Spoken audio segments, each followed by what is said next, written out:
Bonjour à tous, bonjour à toutes, et bonjour à ceux qui nous regardent du coup en diffusion, en streaming, en direct. Bienvenue dans cet amphithéâtre que vous ne voyez pas spécialement à l'écran de chez vous, mais bienvenue et merci d'être venu en présence ici. Donc je m'appelle Stéphane Roll, je suis géomaticien et responsable de tout ce qui est cadastre au CRIJ-PACA. On a une configuration particulière aujourd'hui. On teste un nouveau mode de diffusion et de réunion. On vous remercie d'être un peu indulgent s'il y a quelques soucis techniques, surtout pour vous qui nous regardez. Il y a quelques secondes de décalage entre le direct et la retransmission. L'intérêt aussi pour nous, c'est de voir si cela vous convient comme type de rediffusion. Donc n'hésitez pas à faire vos retours une fois que cette réunion sera terminée. On prendra en compte et on verra si on pourra l'étaler à d'autres types de réunions et d'autres thématiques. Alors, le premier point, déjà, je voudrais remercier le CEREJ de nous avoir prêté cette salle et ce système embarqué de rediffusion en direct. C'est vrai que c'est toujours appréciable de pouvoir retransmettre une réunion, même si elle est courte, et de pouvoir être visible par le maximum d'utilisateurs. Alors, en termes de public, on est une toute petite dizaine dans la pièce et vous êtes environ 40-50 à nous regarder en diffusion streaming. Voilà à peu près sur le public. L'objectif de la réunion d'aujourd'hui, c'est de parler du cadastre. Alors, le cadastre dans sa partie diffusion, c'est-à-dire comment on diffuse le cadastre au niveau de la région PACA, via le CRIJ notamment, parce qu'on a depuis quelques années tendance à oublier ce mode de diffusion-là, et on est là aujourd'hui pour rappeler toute cette technique, toute cette mise à jour de données, à la fois sur la partie graphique et sur la partie littérale, donc les bases de données liées au cadastre.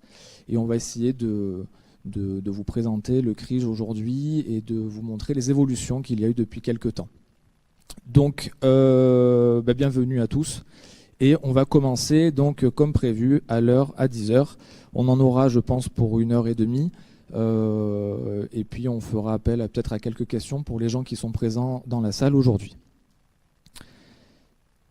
Alors, au niveau du plan, du sommaire de la demi-journée, de cette petite heure et demie, nous allons aborder la partie PCI vecteur, donc le plan cadastral informatisé, avec toute la partie description, diffusion et support, c'est-à-dire quel rôle le CRIJ joue dans cette diffusion-là et qu'est-ce qu'on retrouve en termes de contenu dans ces données. L'intérêt n'est pas de rentrer trop dans la technique, c'est pas du tout le point, mais surtout dans le mode de diffusion et la mise à disponibilité de ces données-là.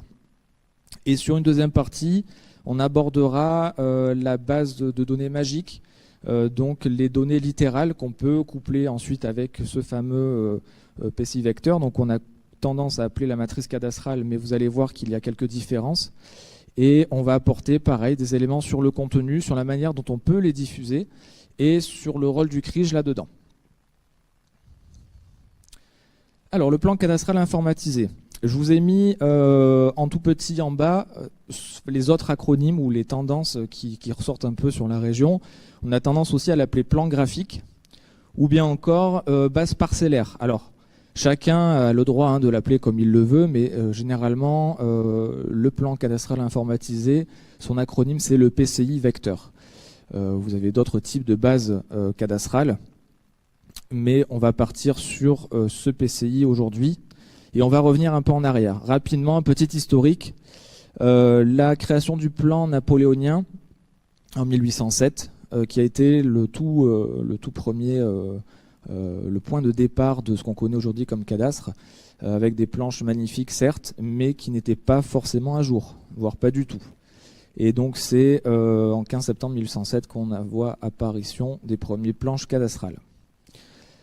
On a ensuite... en 1930, l'apparition d'autres plans qui imposent une rénovation générale des anciens plans cadastraux, où là par contre on va pouvoir faire des mises à jour avec différents types de mises à jour derrière. Alors, c'est des termes un peu plus cadastreux, on va dire, mais c'est tout ce qui est mise à jour, renouvellement, réfection et remembrement. Donc, c'est certaines techniques de mise à jour de plans qui font apparaître les planches que vous connaissez ou ce qu'on appelle les fameux PMC, les planches minutes de conservation, les planches cadastrales que vous conservez en mairie, qu'on voit généralement en mairie, mais qu'il est possible aussi de commander au niveau de la DGFiP et des services du cadastre. Je vous ai mis rapidement en bas un petit tableau qui recense le tarif à la planche. Il faut se dire qu'avant, c'était plus ou moins gratuit le fait de les avoir en mairie. Aujourd'hui, ce sont des planches qui sont payantes en fonction du nombre de feuilles cadastrales contenues dans la commune. Et plus la commune est grande, plus les planches seront du moins importantes à stocker. D'où le fait, une nécessité aussi de garder une version informatisée de ce plan cadastral. Au niveau du cadastre en lui-même, au niveau du cadastre vectorisé, on rencontre deux types de vecteurs. Alors, de cadastre vectorisé plutôt, je m'entends. Le PCI vecteur, plan cadastral informatisé vecteur, et la fameuse base de données parcellaire, la BD parcellaire, qui est, elle, produite par l'IGN. Ce qu'il faut savoir, c'est que c'est produit par l'IGN, certes, mais sur la base du PCI vecteur de la DGFiP. Ce qui se passe, c'est que l'IGN fait une adaptation de manière à rendre en cohérence sa base du référentiel grande échelle, le fameux RGE, où on a de la BD ortho, on a de la BD parcellaire, etc. Tout est en cohérence au sein de sa propre base. Par contre, au niveau du PCI vecteur de la DGFiP, il devient lui le plan fiscal de référence. Et j'attire votre attention sur le fait que ça soit marqué plan fiscal. Il n'y a en aucun cas une réalité de terrain. C'est ce qui sert à collecter l'impôt à la base, à l'époque de Napoléon, et qu'on a conservé aujourd'hui grâce aux géomètres du cadastre qui continuent à faire des relevés sur ces parcelles-là. On a en parallèle de ça pour les communes qui ne sont pas encore vectorisées, parce qu'il y en a encore. Il ne faut pas croire que toutes les communes ont été vectorisées. On a ce qu'on appelle le plan cadastral informatisé image, le PCI image. Et on a l'équivalence en BD parcellaire image, et vous voyez que le lien reste le même, c'est-à-dire que la BD parcellaire s'appuie sur le PCI image. En résultat, on va avoir les planches qui sont scannées, et on aura une couche ponctuelle de vecteurs, donc un fichier de points, qui contiendra l'information parcellaire. Donc on n'aura pas la surface et l'emprise de la parcelle, mais on aura à défaut et à minima son numéro, ce qui pourra permettre, on le verra par la suite, de faire des liens avec les bases de données de la matrice cadastrale pour pouvoir exploiter les données. Au niveau de l'organisation des fichiers du plan cadastral. Alors, il y en a beaucoup, il ne faut pas se le cacher. Ce n'est pas juste une couche de parcelles sur laquelle on pourra cliquer et on aura toutes les informations. L'intérêt premier, c'est d'avoir des données qui sont géolocalisées. Donc on a ce qu'on appelle en géographie et en cartographie les trois primitives cartographiques, des surfaces, des lignes et des points, qui sont représentées. Et c'est l'affichage de ces trois l'un sur l'autre par système de calque qui représente un cadastre vectorisé comme on le connaît aujourd'hui. Alors, tout ça, c'est basé certes sur des relevés du géomètre du cadastre, mais c'est aussi distingué en fonction de type on va dire, de thématique. Toutes les parcelles seront sur une seule couche, toutes les feuilles cadastrales sur une autre, toutes les communes, on va dire la couche communale, qui est un peu particulière certes, sera sur une autre couche, c'est ce qui vous permet de gérer un affichage différent et de pouvoir l'exploiter ne serait-ce que graphiquement. Donc je vous ai fait un tableau qui recense pour les trois types de primitives géographiques ce qu'on va retrouver à l'intérieur. Donc sur la gauche, tout ce qui est surfacique. Alors chaque information surfacique elles sont quasiment toutes liées. C'est-à-dire que les subdivisions fiscales sont incluses dans une parcelle, qui elles-mêmes sont incluses dans des feuilles cadastrales, qui elles-mêmes sont incluses dans des lieux-dits et dans des sections cadastrales. Le contour communal, quant à lui, n'est pas une couche du cadastre à la base. Il est il est construit, enfin cette couche de contour communal est construite par concaténation des sections cadastrales. Et dans le PCI vecteur, il y a quelque chose qui se passe, c'est qu'on a un problème de chevauchement ou ou de lacunes ou de trous sur les extérieurs des bordées communes, par endroit, hein, c'est pas partout, mais ça arrive assez souvent. Du coup, on ne peut pas se servir forcément tout le temps de ce contour communal comme référence sur les bords de communes. Et on sait que ça peut poser problème et qu'il existe d'autres bases en cours d'élaboration pour essayer de pallier ce problème. Pour les linéaires, on a le linéaire de voirie. Alors je vous ai mis 2 points d'exclamation, pardon, parce que ce n'est pas le linéaire exhaustif de la commune. C'est-à-dire qu'on aura des bouts de tronçons qui vont contenir le nom de la voirie qui permettront un affichage à l'écran. Et pour les ponctuels, on va voir les numéros de voirie, les bandes de propriété, les symboles de mitoyenneté, mais des petites cartes valent mieux qu'un long discours. Je vous ai fait la concaténation de ces primitives géographiques. Vous voyez en haut à gauche tout ce qui est surfacique. Alors on retrouve les bâtiments en orange, les piscines en bleu, les parcelles en contour noir. Au centre, vous voyez quelques linéaires qui apparaissent. Alors ça peut être des contours spécifiques liés aux emprises de trottoirs ou à des stades qui ont été dessinés ou à d'autres monuments particuliers. Un fichier de points tout en haut à droite qui contient là les symboles de mitoyenneté et puis quelques petits édifices ponctuels sur la commune. Et je vous ai rajouté une 4e emprise en bas à gauche qui contient le numéro des parcelles, parce que c'est quand même plaisant d'avoir ça à l'écran et de pouvoir afficher ces numéros-là. Et quand on met les uns sur les autres, on affiche ce que vous voyez en plus grand, le parcellaire cadastral tel qu'on le connaît du PCI vecteur, qui se recompose. C'est exactement les mêmes emprises, en plus grand, et c'est ce que vous connaissez aujourd'hui, mais ce n'est qu'une partie graphique.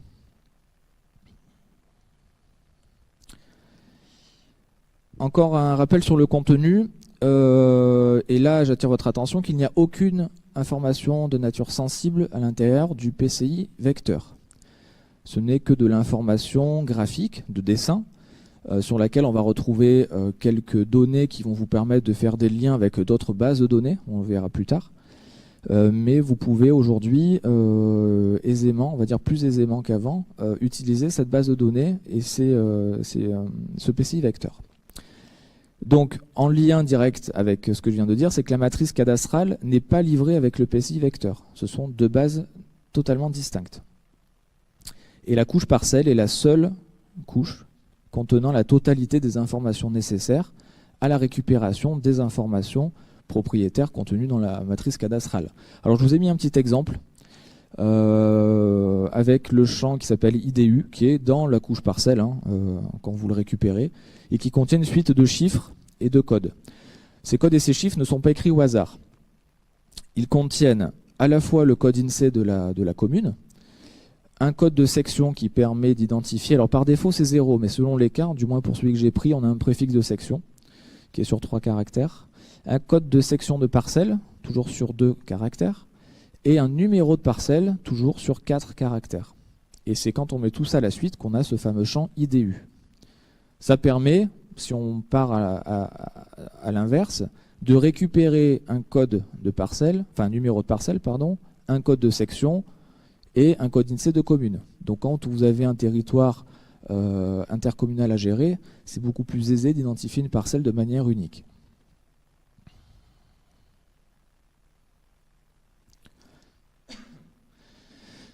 Au niveau du format et des fichiers du PCI vecteur. Alors, je vais essayer d'être le plus simple possible dans les explications. Comme je vous l'ai dit, l'intérêt n'est pas de surcharger techniquement le discours. On va pouvoir récupérer ça en 2 formats. Un format d'échange qui est Edigeo, qui est, on va dire, la norme actuelle et un peu reconnue par tous les services du cadastre, et un format qui est du DXF PCI. Alors, c'est basé sur du DXF, mais qui est, on va dire, agrémenté de quelques informations supplémentaires pour le qualifier de DXF PCI, format d'échange du cadastre. Mais ce sont les 2 formats principaux tels qu'on peut les récupérer aujourd'hui de la DGFIP. On verra qu'après, on peut les récupérer d'autres formats et ailleurs. Alors, à l'intérieur de cet échange Edigeo, j'ai pris l'Edigeo comme exemple, vous allez pouvoir retrouver plusieurs fichiers qui sont listés là en violet à l'écran.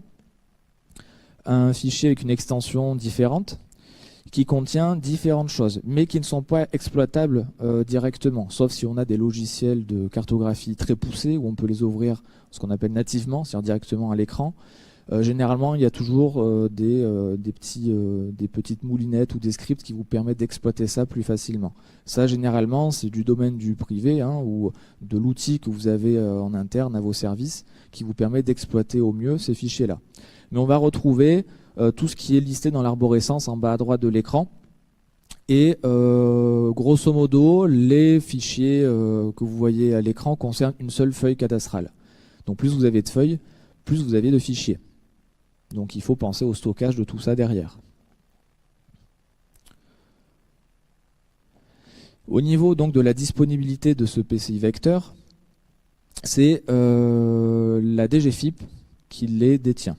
C'est-à-dire c'est eux qui mettent à jour continuellement ces données-là dans les deux formats que je viens de vous lister, donc EDIGEO et DXF PCI, en projection légale en vigueur, aujourd'hui c'est le Lambert 93, et en conique conforme. Alors c'est du Lambert 93, mais on va dire adapté au territoire de manière plus localisée. Ça reste du Lambert 93 de toute manière.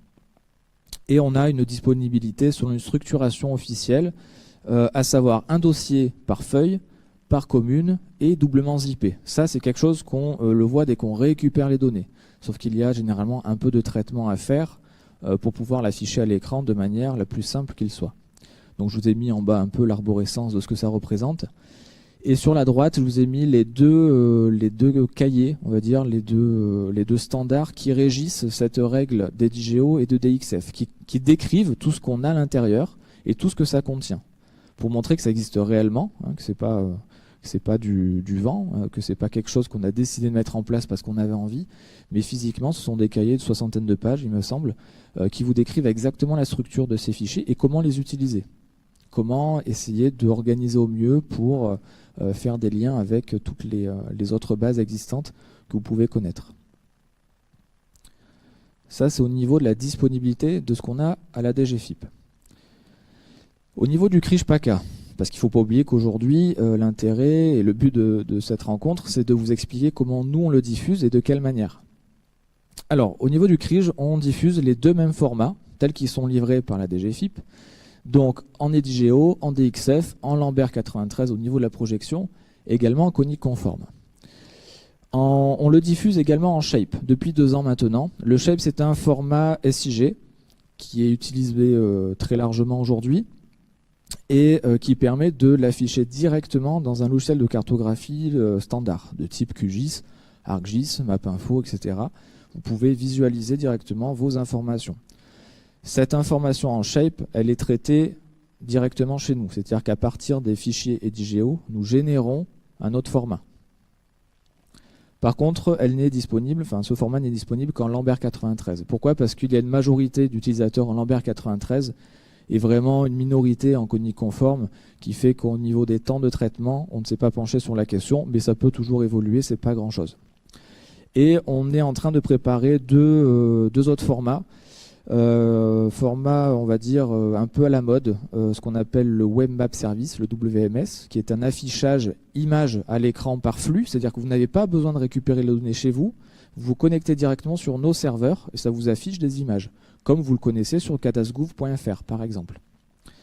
Et ce qu'on appelle du WFS, Web Feature Service, qui vous permet un affichage vectoriel en flux et de récupération des données directement chez vous. C'est-à-dire que le téléchargement ne se fera plus par commande au CRIJ, mais juste en cliquant, récupérant. Donc ça, c'est en phase de test. Le WMS, on est en train de l'optimiser. On l'avait testé l'année dernière. De mémoire, TPM, Toulon-Provence-Méditerranée, l'avait testé. On l'avait testé ensuite avec d'autres départements sur une échelle départementale complète et non pas sur un territoire EPCI. Et ça avait plutôt bien fonctionné. Au niveau de la diffusion, on reste sur une diffusion type structure DGFiP pour conserver le mode de diffusion de la DGFiP et le mode de disponibilité. Et on rajoute ce qu'on appelle une structuration CRIJ, c'est-à-dire qu'on simplifie les choses en mettant tout dans un même dossier par commune. Au moins, c'est plus facile à utiliser, c'est plus facile peut-être pour vous de le récupérer, et vous n'avez pas besoin de scripts particuliers ou de moulinettes de chargement pour faire passer des fichiers d'un côté ou de l'autre. Tout est au même endroit dans un dossier qui contient le numéro INSEE de la commune. C'est tout. Et je vous ai mis du coup l'arborescence juste en bas, où on voit des codes INSEE des communes dans le 13, et ce que ça contient à l'intérieur, donc les fichiers, tous à la suite. La diffusion, j'attire votre attention, se fait uniquement par commune. Il n'y a pas d'assemblage de plusieurs communes. Pourquoi? Parce qu'il faut gérer des contraintes d'unicité, c'est-à-dire ne pas avoir de doublons de parcelles, parce que la parcelle AB 123, par exemple, doit exister dans plusieurs communes d'un même département. Donc si on assemble tout ça, il faut rajouter des contraintes de manière à différencier ces données-là. Et nous, notre but au CRIJ n'est pas d'enrichir les données cadastrales, mais de diffuser telles qu'elles sont à la DGFiP. On ne fait que des contrôles, que des vérifications de complétude de fichiers, et c'est tout. On ne fait aucun traitement, aucune production de données. Par contre, il y aura un assemblage au niveau départemental en WMS. C'est-à-dire que pour éviter, pour ceux qui connaissent cadasgouv.fr en WMS, on ne peut charger qu'une seule commune à la fois, à l'écran. Il y a quelques manipulations qui permettent d'en afficher plusieurs, mais pour des fins de facilitation de cet affichage-là, on a décidé d'en construire un par département. Donc on peut charger le département du 04, par exemple, en même temps à l'écran, sans que pour autant il y ait de contraintes à gérer. Ce n'est que de l'affichage. Ça vous permet, vous, de ne pas récupérer forcément les données chez vous, mais de présenter ça lors d'une réunion quelconque ou de faire une carte avec un fond qui correspond au PCI vecteur départemental.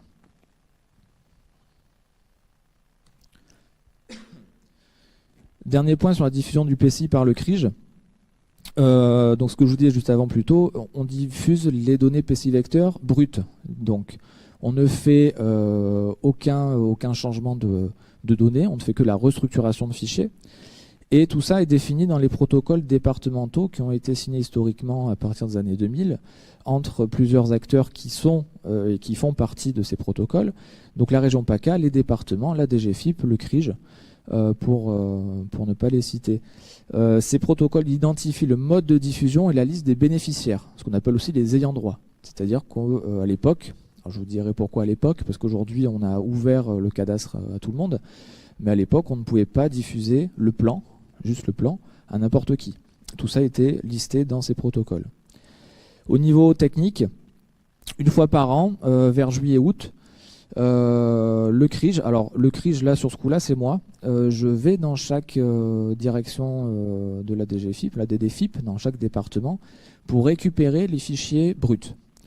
Je les récupère sur disque dur et je fais des petits contrôles en interne chez eux pour vérifier que ce qu'on leur a demandé de nous livrer, c'est-à-dire le plan cadastral annuel et à jour, une fois par an, soit complet et soit propre, entre guillemets. Et ensuite, on assure cette restructuration de fichiers, le contrôle sur la complétude des fichiers. Ça veut dire quoi? C'est-à-dire que des fois, on peut avoir une livraison d'un fichier qui existe, mais qui est vide. Ça arrive, un transfert qui n'a pas bien marché. Du coup, on a le nom de fichier, mais on n'a rien dedans.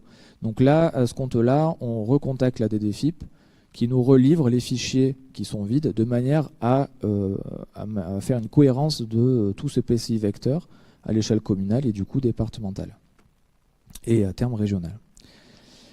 Mais ça permet aussi de conserver un contact en DDFiP, c'est-à-dire que j'ai un contact par, alors pas par CDIF, Centre des impôts fonciers, mais par direction départementale, qui me permet d'avoir, on va dire, un lien direct sur les changements éventuels, sur du support technique, et ça permet d'avoir dans chaque département un lien là-dessus.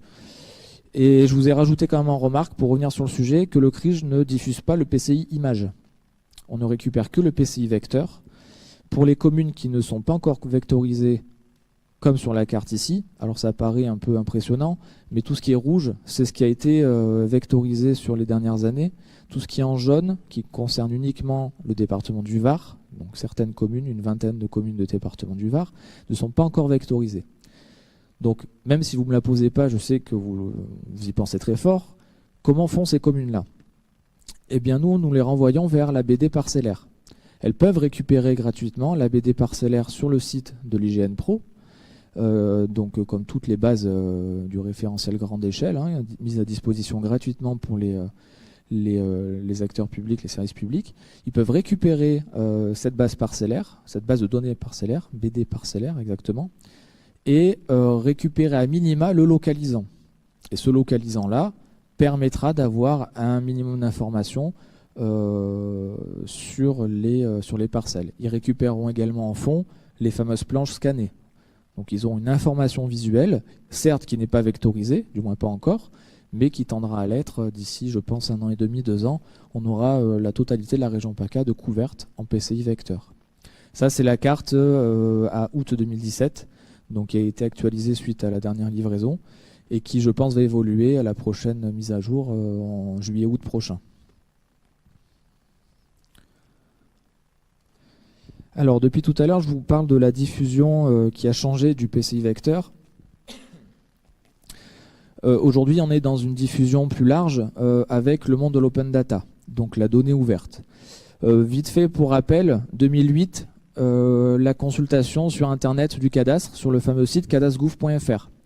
C'est là-dessus que vous, généralement, vous allez voir vos parcelles si vous n'avez pas le PCI vecteur, ou du moins vous essayez de comprendre pourquoi votre parcelle n'est pas à jour chez vous, et essayer d'imprimer un plan, sachant que c'est un service direct du cadastre. 2009, l'utilisation sous condition du cadastre dans OpenStreetMap, qui est une base contributive ouverte, sous licence spécifique, qui permet d'afficher n'importe quel type d'information. Là-dessus, il y a eu donc en 2009 la possibilité d'afficher en fond le cadastre de cadastre.gouv.fr, ce qui a permis à tous les contributeurs d'enrichir la base avec un fond parcellaire à l'intérieur de cette base OpenStreetMap. Donc on allait vers une ouverture déjà du cadastre dans les prochaines années.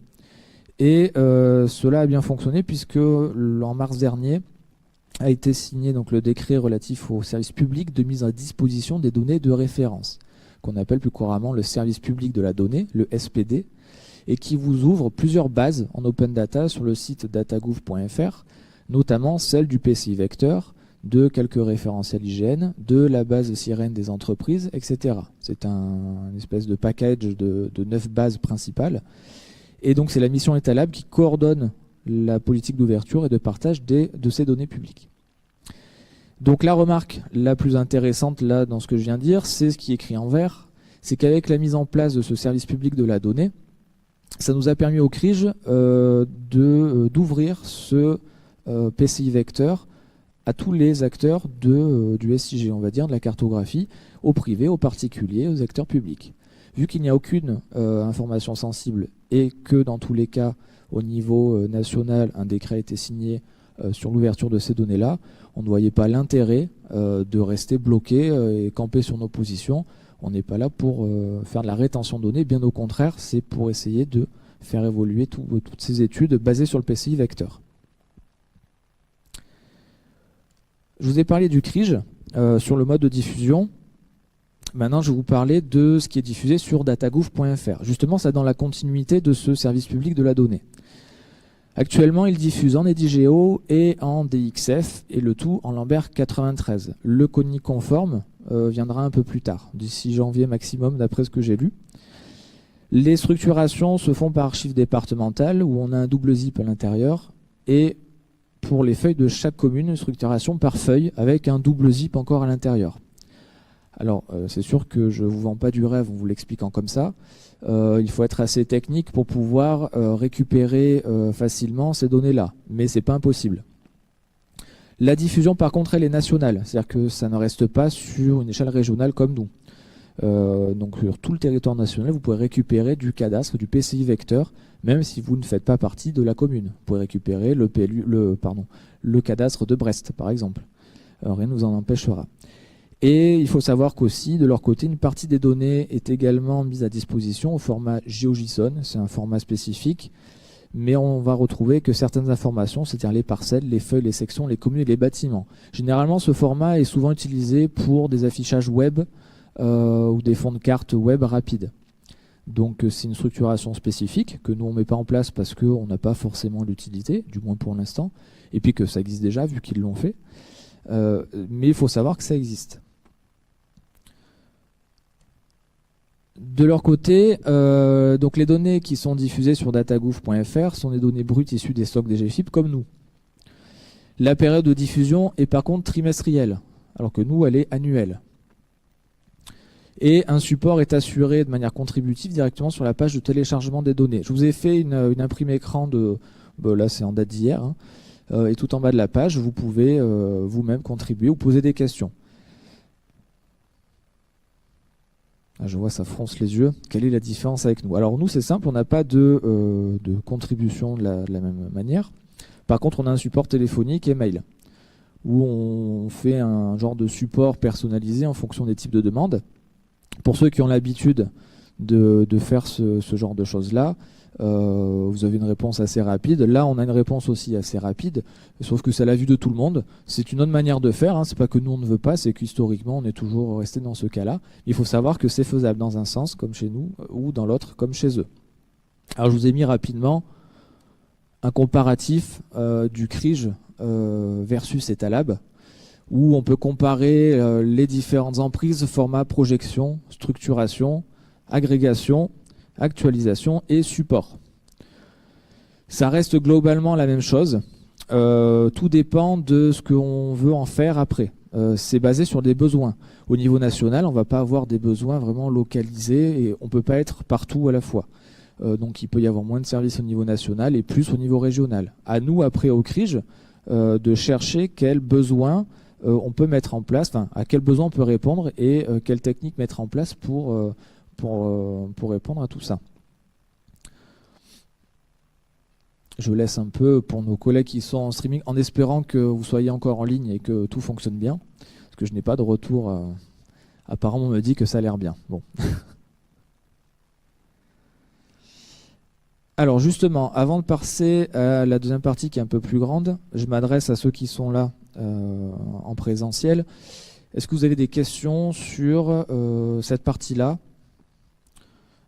C'est pas une obligation, vous pouvez les avoir plus tard, mais est-ce que ça répond déjà un peu à vos questions? Est-ce que vous voyez un peu plus clair ou au contraire, c'est un peu plus compliqué? Sachant que là, on n'est que sur la partie graphique. Maintenant, on va passer une partie un peu plus base de données, vu que ce sont toutes les données littérales, tout ce qui concerne la matrice cadastrale. Oui. Oui.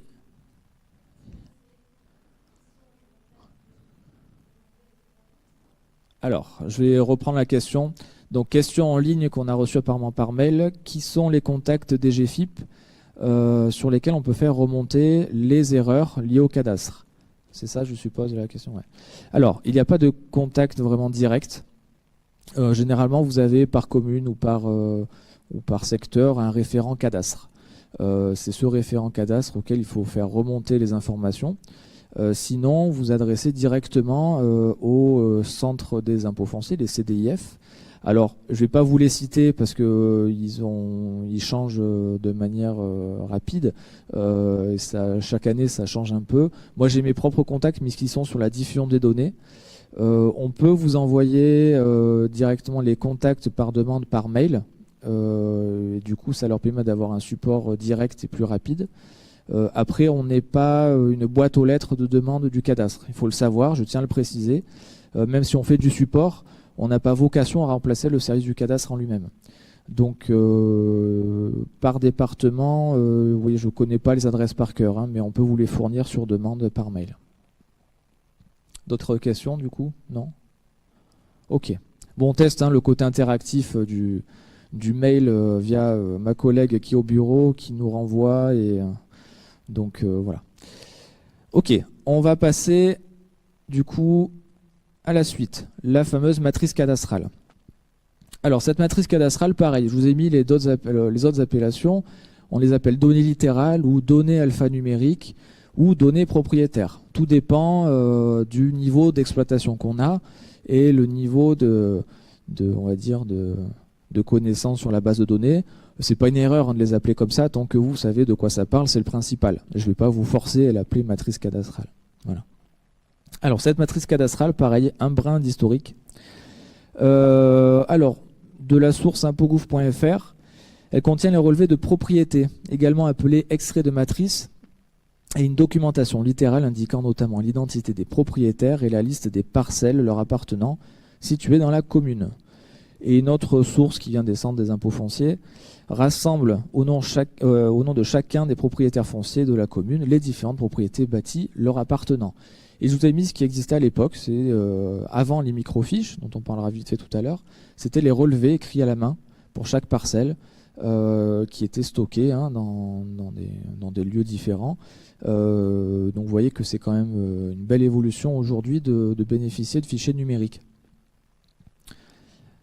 Alors on parle souvent de données magiques, mais on ne sait pas souvent ce que ça veut dire. Ce n'est pas une donnée qui fait des tours de magie, loin de là. Sinon ça serait trop facile à exploiter. Magie qui vient de mise à jour des informations cadastrales, qui à la base est une application, un genre de petit logiciel des services des impôts.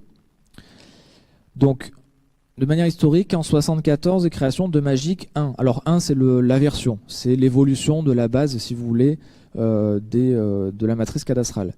On avait un fonctionnement du système de cette base de données magique dans 5 centres régionaux. Et dans les années 80, la matrice est apparue sous forme de microfiche. Alors je vous ai mis un extrait de microfiche, mais qui était disponible uniquement sur certains terminaux et visible d'une certaine manière.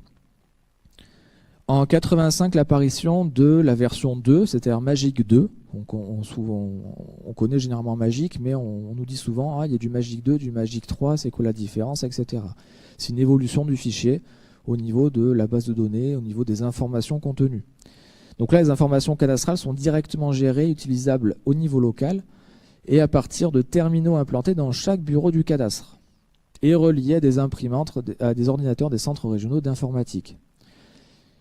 Et par contre, on avait un premier fonctionnement en temps réel. Ça veut dire quoi? Ça veut dire que pour consulter ce système-là de microchiffres ou de Magic 2, il fallait généralement se rendre dans les centres des impôts pour pouvoir bénéficier de toutes ces informations propriétaires-là. À l'époque, on ne se posait pas trop la question. Imaginez si aujourd'hui on en était encore là, on aurait des files d'attente jusque dans les rues. Pour montrer quand même, il y a une évolution. Ça paraît pas énorme, mais il faut prendre conscience de l'évolution technologique là-dessus. 2004, une partie, alors je l'ai mis volontairement comme ça, de la matrice cadastrale passe sur CD-ROM avec VIS-DGI, qui est l'équivalent d'un relevé de propriété.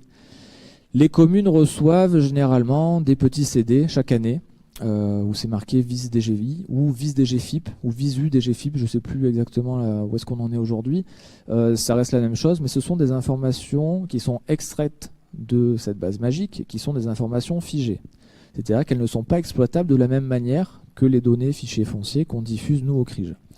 La différence, elle est simple, c'est que vous n'avez pas la possibilité de rentrer dans cette base de données-là ou de l'exploiter autrement qu'avec le logiciel VIS-DGFIP qui est normalement livré avec ou que vous avez déjà en interne.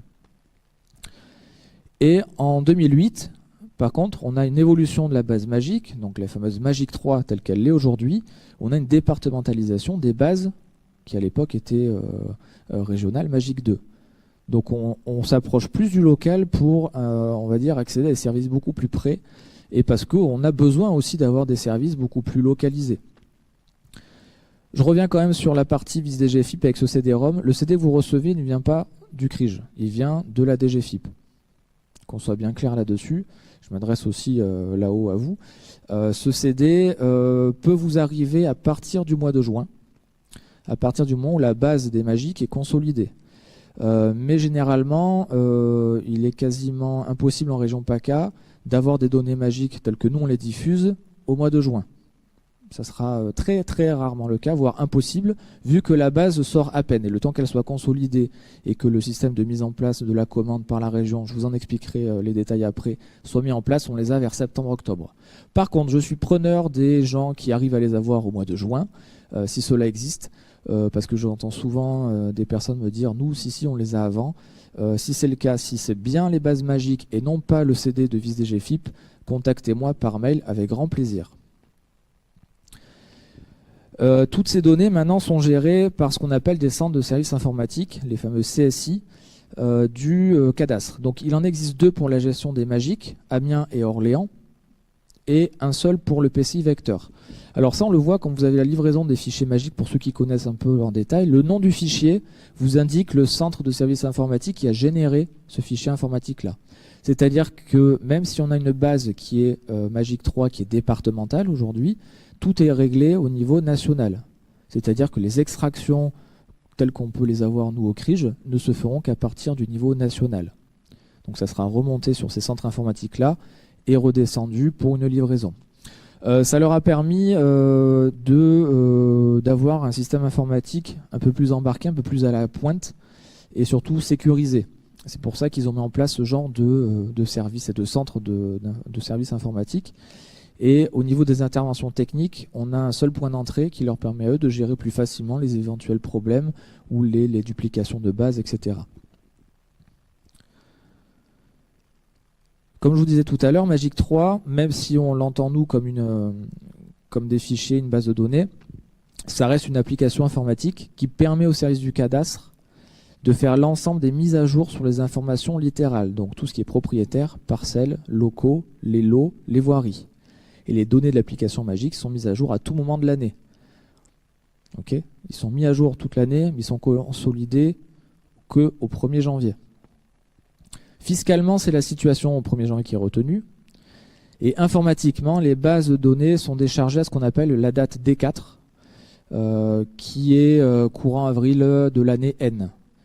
Et les services ont donc jusqu'à D4 de l'année N. Donc par exemple, les prochaines mises à jour du Magic, elles vont se faire jusqu'à avril 2018 pour un millésime au 1er janvier 2018. Oui, il y a toujours un an de décalage. C'est-à-dire qu'on a un millésime alors au 1er janvier 2018, mais qui est en fait la consolidation de la base du 1er janvier 2017 au 31 décembre 2017.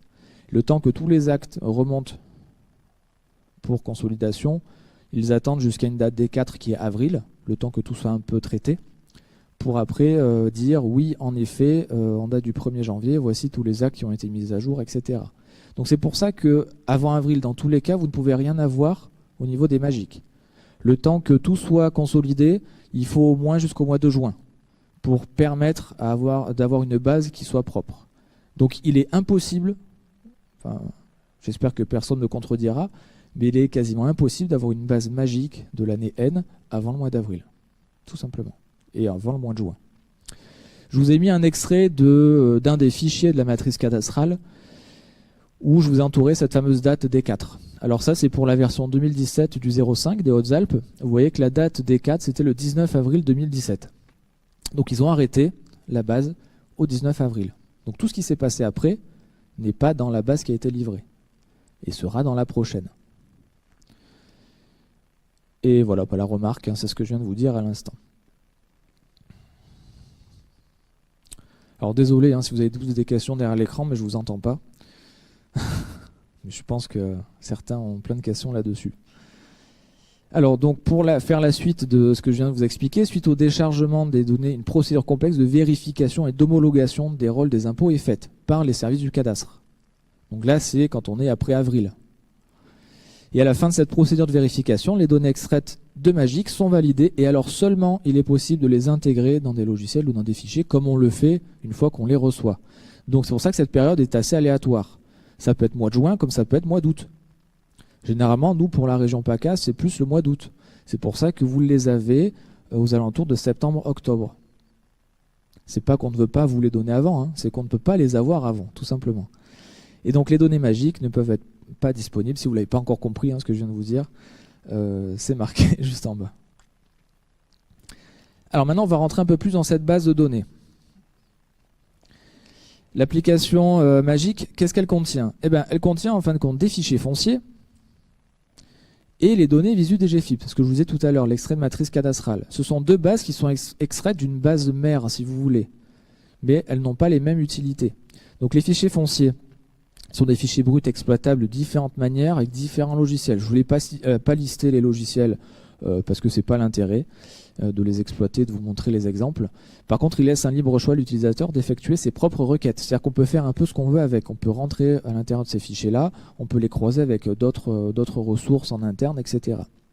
Les données visu DGFIP, par contre, sont des requêtes qui sont déjà mises en œuvre par la DGFIP et qui vous ont livré sur ces petits CD et qui vous permettent d'exploiter la matrice cadastrale directement avec le logiciel qui est prévu à cet effet. Par contre, il n'y a pas de consultation graphique du PCI. J'ai quand même un doute là-dessus. À l'époque, je sais que c'était le cas. On n'avait que de la matrice littérale. Aujourd'hui, je ne sais pas si ça a évolué. Il n'y a que la matrice, donc ça n'a pas changé, donc c'est bien ça. Vous ne pouvez pas faire de lien avec le PCI vecteur graphique. Les fichiers fonciers. Donc je prends l'exemple des fichiers fonciers parce que la matrice cadastrale, c'est pas trop l'intérêt de diffuser, vu que nous, on ne la diffuse pas. Toute la base visu DGFIP, on ne diffuse que les fichiers fonciers Magic 3. Ils sont composés de 6 fichiers recensant les propriétaires, les propriétés bâties, les propriétés non bâties, les propriétés divisées en lots, alors les copropriétés par exemple. Et puis, alors je vous ai mis en gras les plus intéressantes. Le lien lot local, c'est ce qui vous permet de faire ressortir certains types d'informations, mais qui est plus une table de liaison qu'une vraiment une information importante. Et le fichier Fantoire qui contient les voies et les lieux-dits. Ce fichier-là, depuis 2013, est accessible en libre accès sur divers sites et il est mis à jour de mémoire tous les mois, il me semble. Et vous pouvez le récupérer gratuitement, librement. Et on a des fichiers de description, qui sont des fichiers PDF, qui vous indiquent les évolutions sur le millésime de chaque fichier, et surtout comment les utiliser, qu'est-ce qu'on trouve à l'intérieur et comment exploiter ces données-là. Je vous ai mis à l'écran une livraison type des données magiques. Donc vous avez les différents fichiers avec un dossier description qui contiendra les PDF à l'intérieur. Ça, c'est tel qu'on les reçoit. Alors, pour information, il est où le doigt? Il est là. Vous voyez ici, on a 17 qui correspond au millésime, des données. 0,50 c'est les Hautes-Alpes. Et puis vous avez le nom du fichier avec des extensions particulières.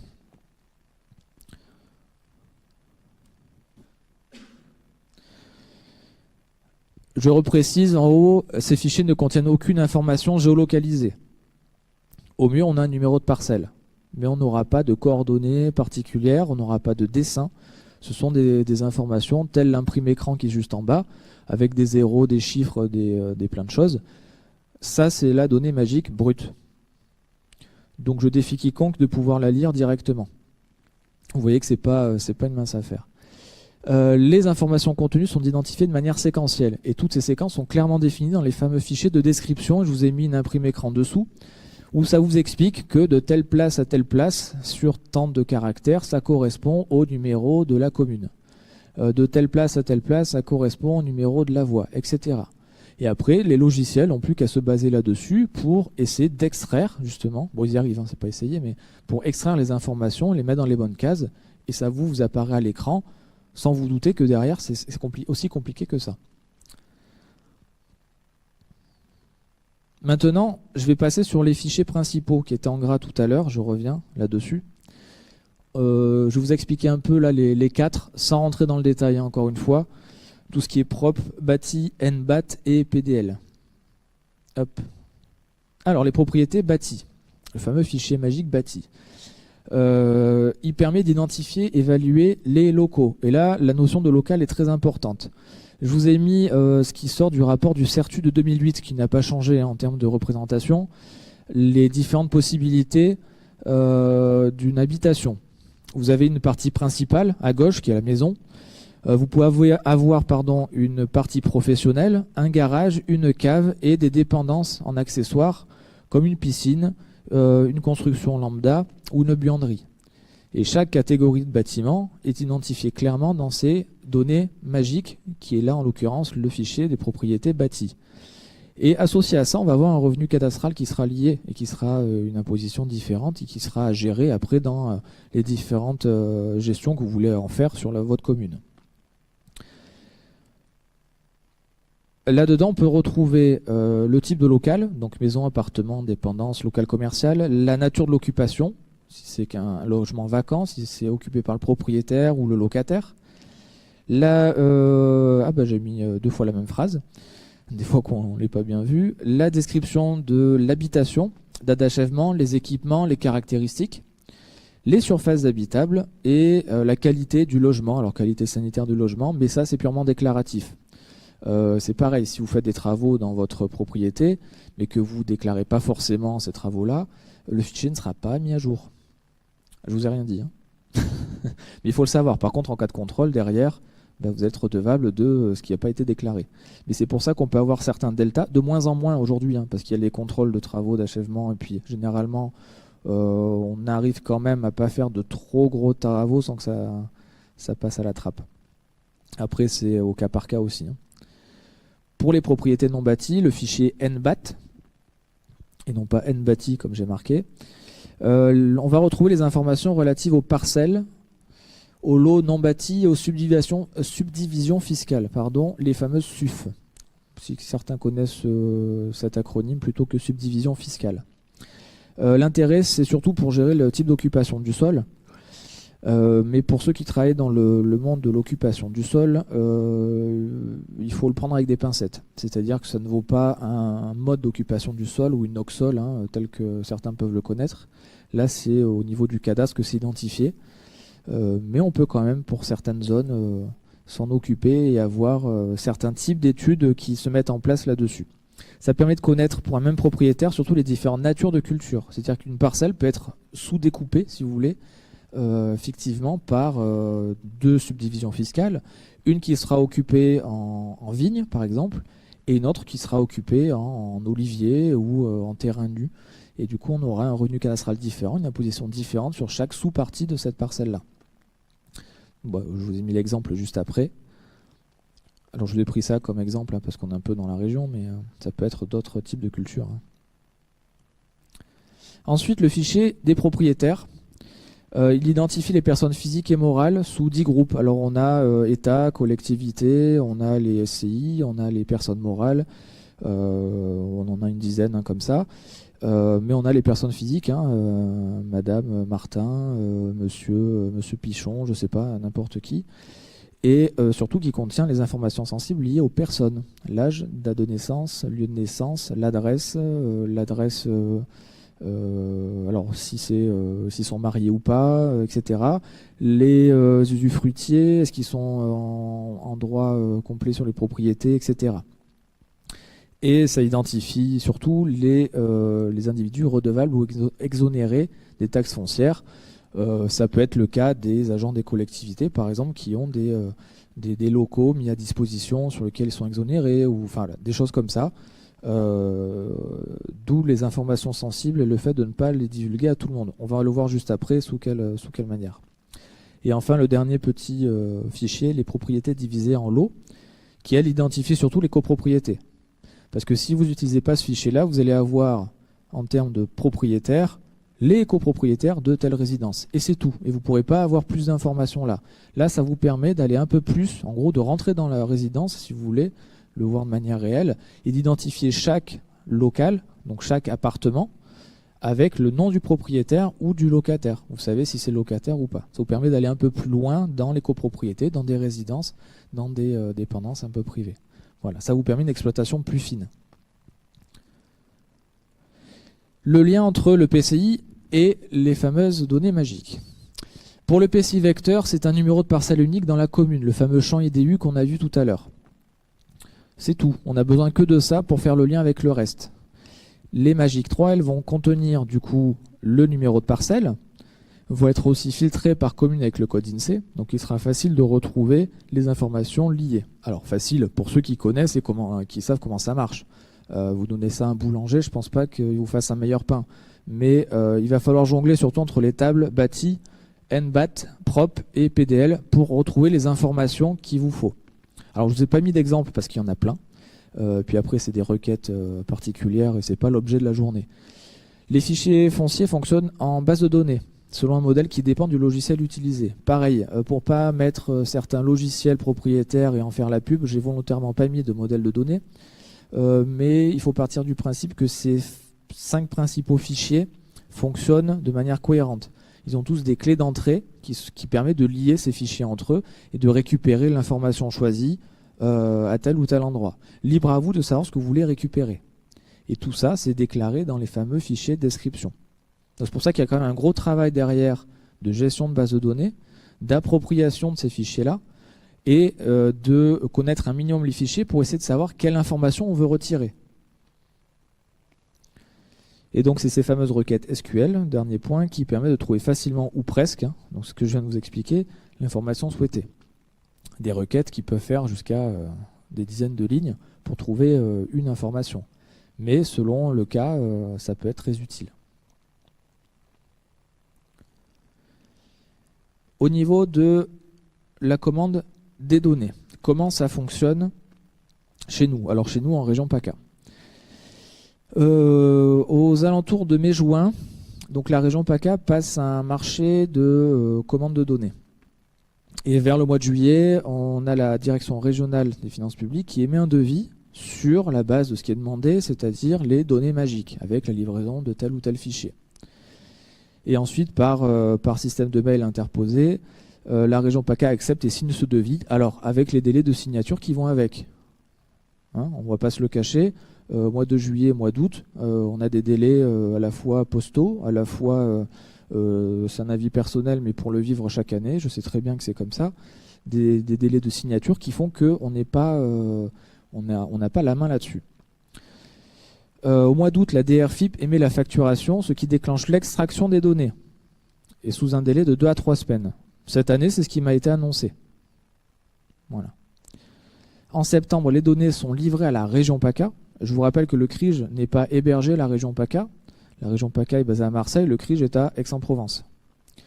Et septembre-octobre, conformément aux protocoles départementaux, je vous dis ça pourquoi? Parce que le CRIJ PACA va récupérer les données, ou quelqu'un de la région va nous les amener. C'est sur CD, livré sur CD. Un CD par direction. Donc il y en a 6 départements et 2 directions encore pour le département du 13. Et le CRIJ va s'occuper de mettre en forme ces données-là pour une diffusion au niveau régional.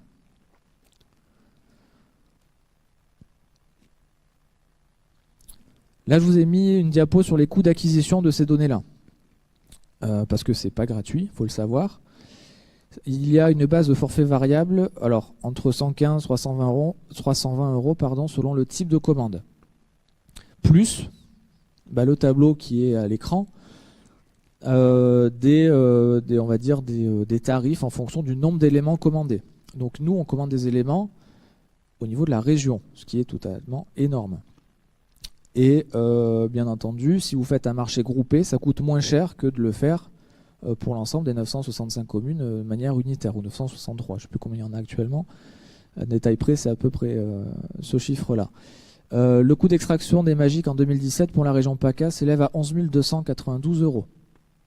Exactement. Donc c'est ce que la région a payé pour justement acheter ces données magiques-là qui nous ont été livrées à l'échelle régionale. Alors, pour ceux qui font une imprime écran de ce qu'il y a actuellement, vous pouvez faire le calcul, je l'ai fait, ça revient plus cher de le commander de manière unitaire. Voilà. Alors je ne sais pas exactement combien il y a d'éléments, mais si vous faites le 3 fois 100 000 ou 1 fois 300 000 éléments, vous verrez qu'il y a 100 et quelques euros d'écart. On a les coûts d'acquisition, on a la méthode de livraison et de commande. Maintenant, comment le CRIJ PACA les diffuse? Alors, c'est là où c'est assez... Ça peut paraître compliqué. Oui, je vois, on fait oui. Oui, c'est vrai, c'est pas simple. Surtout quand vous, généralement, vous le faites une fois par an. Moi, je le fais quasiment quotidiennement parce que je gère les demandes d'accès. C'est mon boulot, hein, c'est pas que je m'en plaigne. Mais c'est vrai qu'une fois par an, on a tendance à oublier le fonctionnement. Et c'est tout à fait normal. Il y a plusieurs étapes à respecter, mais ces étapes sont définies clairement et imposées surtout dans les protocoles départementaux. Les fichiers fonciers magiques ne sont accessibles qu'aux ayants droit définis en annexe des protocoles. Vous avez possibilité de les télécharger quand vous faites la demande et ça vous liste une liste d'ayants droit ou de bénéficiaires qui peut être évolutif en fonction des demandes. C'est-à-dire qu'on peut faire des demandes exceptionnelles auprès des DGFIP ou des DDFIP qui nous autorisent ou non en fonction des utilisations que la structure ou que l'organisme demandeur veut en faire. Ensuite, l'organisme, donc si je prends par exemple un de vous dans la salle, devra chaque année, je ne l'ai pas précisé, faire sa demande d'accès sur le site du CRIJ. Chaque année, on a un interlocuteur qui doit faire une demande pour son organisme, uniquement pour son organisme. Une commune ne pourra pas faire la demande des données magiques pour la commune voisine.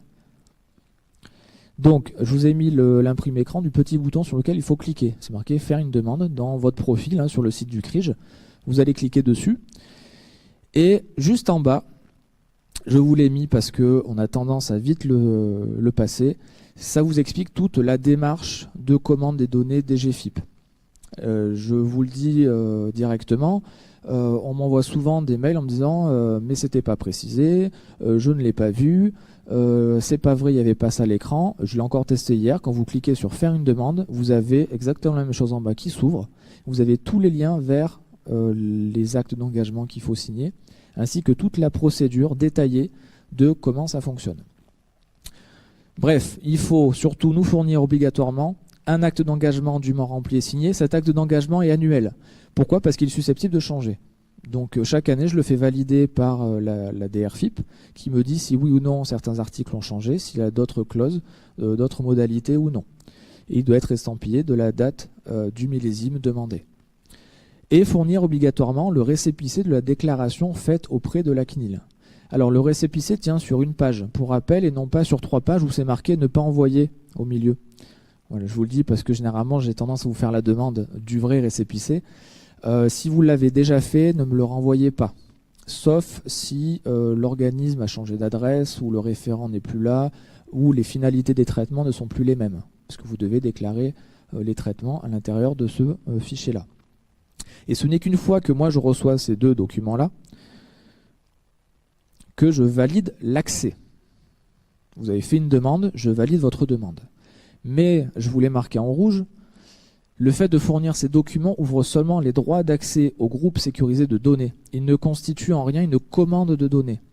Pourquoi? Parce qu'actuellement, ce groupe de données sécurisées contient uniquement les données magiques. Mais à terme, il est susceptible de s'agrémenter d'autres bases de données sécurisées. Donc, vous n'allez pas forcément tout demander à la fois. Vous accédez au groupe sécurisé qui vous permet d'accéder à un niveau supérieur pour commander des données dans ce package. Donc après, c'est à vous de passer cette commande-là. Généralement, vous avez tendance, alors vous, globalement, même ceux qui ne sont pas devant l'écran ou dans la pièce, c'est au niveau régional, même avec des relances que je fais régulièrement, on a tendance à oublier de passer la commande. Et après, on m'envoie un mail en me disant « Ah, mais il n'y a rien qui a été traité, donc on le fait un peu rapidement, mais ça peut vous éviter d'attendre quelques semaines supplémentaires. » Une fois votre accès validé donc, et votre commande passée en ligne, je vous l'envoie. Alors parce que c'est moi qui vous fais l'extraction des données. Si vous voulez mettre la tête sur quelqu'un qui vous grave les CD, c'est moi. Voilà, c'est aussi simple que ça, je ne vais pas vous mentir. Donc c'est moi qui grave les CD sous 10 jours maximum. Donc, vous recevez par courrier ce CD-là, et en parallèle, vous recevez à donc au mail de la personne qui a fait la demande, le mot de passe qui vous permet de décrypter les données, sans quoi vous ne pourrez pas les ouvrir. Et j'attire votre attention sur le point numéro 6, qu'un seul et unique exemplaire physique est livré par organisme. Si une autre personne de votre organisme en fait la demande, je lui refuserai, et je vous orienterai sur cette personne-là. Alors on me dit souvent, oui, mais vous comprenez, on n'est pas au même étage, et en plus on ne se parle pas. Désolé de vous le dire comme ça, mais on ne gère pas les problèmes internes aux structures. Donc à vous de voir en interne s'il n'y a pas un référent plus adéquat ou plus approprié pour commander les données qui peut centraliser l'information. Et point 7, la DGFIP reste quand même propriétaire des données. Vous n'êtes juste que responsable de son bon usage. Donc ne pas faire de bêtises avec cette base de données-là.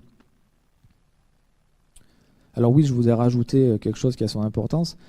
Que la rediffusion à un prestataire dans le cadre du marché est possible, mais en fonction de la signature d'un acte d'engagement qui précise bien ce qu'il va en faire. Et dans le cas d'une commande unique, uniquement. Pas parce que vous le connaissez bien et qu'il a envie d'avoir les données. Surtout pas, sinon vous êtes tributaire des éventuelles erreurs qui vont être faites. Et bien entendu, on a aussi souvent, je l'entends régulièrement, des bureaux d'études ou des privés qui ne veulent pas faire la déclaration CNIL. Il faut savoir que ça n'engage à rien si on n'a rien à se reprocher. Désolé de vous le dire comme ça, hein, mais au moins on comprend bien. C'est un papier à remplir, vous déclarez la finalité des traitements, vous utilisez des données sensibles, et il est tout à fait logique et normal que vous fassiez une déclaration auprès de la CNIL. Voilà, c'est un récépissé, et une fois à le faire, on n'a pas besoin de le refaire chaque année.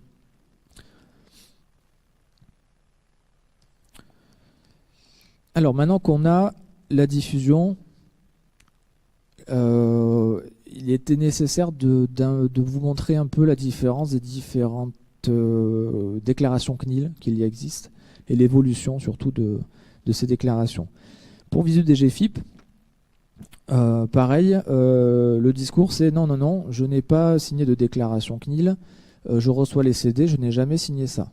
Il faut savoir que la déclaration donc NS 045, avec une petite imprime écran de ce que ça représente, vous l'avez obligatoirement signé, mais il y a peut-être 10 ans. Donc si vous vous en souvenez pas, c'est peut-être que quelqu'un dans vos structures l'a faite, et que du coup vous les recevez, les CD automatiquement, et vous n'avez pas connaissance de sa déclaration. Vous êtes obligé de la remplir et de la fournir à la DGFiP pour qu'il vous envoie les CD. Donc cette application elle permet d'extraire, je le rappelle encore, hein, la consultation de la matrice cadastrale de manière figée et de l'exploiter, alors d'exploiter le rôle des impôts directs locaux par exemple. Il est impossible d'extraire les données dans d'autres formats et aucune mise à jour ou enrichissement des données n'est possible avant la prochaine livraison. Ensuite, on a les fameux fichiers fonciers Magic 3, qui est un extrait donc de la fameuse base nationale Magic, qui permet d'analyser librement le territoire d'une manière plus complète via un logiciel SIG par exemple. Un enrichissement est possible, c'est-à-dire que vous avez la main sur cette base de données, donc vous pouvez l'agrémenter d'autres données que vous avez en interne. Croisement de données possible, donc justement vous pouvez rajouter autant de données que vous voulez, faire des requêtes sur plusieurs bases dont celle-ci. Par contre attention aux contraintes légales, oui après si vous faites des rediffusions de données et que vous avez utilisé des données sensibles à l'intérieur, bah forcément vous allez diffuser des données sensibles et il va falloir faire attention à qui vous les diffusez. Et bien entendu l'obligation de fournir le récépissé de la CNIL. Donc le numéro c'est le AU001 ou déclaration normale. Et je vous ai listé un peu ce qui existe aujourd'hui à l'écran. Après pareil, peut-être que derrière votre écran vous êtes en train de dire oui mais c'est pas obligé, on a la dispense numéro 16. Ça tombe bien, j'allais en parler. La consultation de la matrice cadastrale et l'édition des relevés cadastraux sans enrichir ni retraiter les données, notamment utiliser le CD-ROM Visu DGFiP, ne relève pas de la U001 mais de la dispense numéro 16. Oui, il y a eu une évolution sur ces déclarations-là, mais il faut savoir une chose, c'est que quand on a signé les protocoles départementaux à l'époque, cela n'existait pas encore. Donc on est soumis à la fourniture de la déclaration AU1. Et ensuite, vous êtes obligé de déclarer la finalité des traitements de manière très précise. C'est-à-dire qu'en fonction de ça, on devrait filtrer si vous allez faire que de la consultation cadastrale, si vous n'allez pas utiliser d'autres bases de données, les croiser, de manière à vous dire « Ah ben non, pour vous, par contre, vous n'avez pas besoin de remplir une déclaration CNIL » ou au contraire, oui ou pas du tout. Sur toutes les communes, il est impossible de filtrer ça de manière facile, sachant qu'on n'a pas souvent conscience de ce qu'on va faire avec. Parce que c'est le bureau d'études qui l'a demandé, parce que c'est un prestataire qui veut faire un certain type d'études, mais il ne sait pas trop comment il va utiliser les données. Donc, on est soumis aux protocoles départementaux qui imposent au niveau de la région de fournir l'acte AU001, qui dans tous les cas vous couvrira. Et vous n'aurez pas de problème d'utilisation des données. Il faut savoir que ces déclarations CNIL, du moment où vous changez la finalité du traitement, il faudra la refaire. Donc si vous faites une dispense numéro 16, vous partez du principe que vous êtes là-dessus, et que derrière, dans 2 mois, vous apercevez que vous allez devoir traiter des données sensibles. Vous allez devoir faire une déclaration AU1. Donc au final, vous allez devoir gérer un papier que vous auriez pu faire il y a 2 mois. Alors c'est un peu rapide hein, comme discours, mais au moins vous savez que si la finalité des traitements est bien déclarée à la base, vous pourrez faire un peu ce que vous voulez avec vos données magiques, justement. Vous pourrez les exploiter dans tous les sens. Alors, quels produits et quels usages? Ces données-là, les données matrices cadastrales magiques, généralement c'est utilisé pour tout ce qui est études sur la propriété. pour identifier justement les copropriétés, les bailleurs sociaux, les biens communaux privés. L'étude sur l'occupation du sol, on en a parlé vaguement tout à l'heure. Les études urbaines et aménagement du territoire, tout ce qui est densité de construction, l'étalement urbain, le mitage urbain, et les études sur l'habitat. Là, j'ai l'état des bâtiments, par exemple. Ces informations sont contenues à l'intérieur des données magiques. Alors, il y en existe d'autres, mais après, je ne suis pas un spécialiste des études, on va dire études foncières. Il y a des interlocuteurs plus précis là-dessus qui pourraient vous donner peut-être des idées. Je reviens par contre sur les questions fréquentes qui me sont posées en support ou qu'on a par téléphone ou par mail. Je suis un privé, puis-je accéder aux données magiques? Oui, sous condition.